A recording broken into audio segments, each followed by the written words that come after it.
I am from the Czech Ministry of Industry and Trade. I work there at the information department, and our task is also to solve customers' tickets, to meet their demands, and to solve these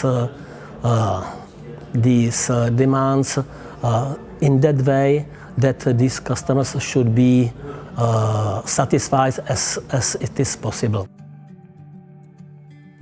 We had some simple help system, but it was very simple, which we ran for some times, but it had very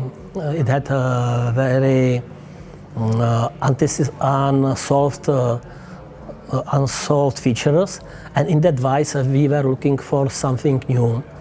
We compared the ALVAO system with other systems, but at the end we decided to implement ALVAO systems.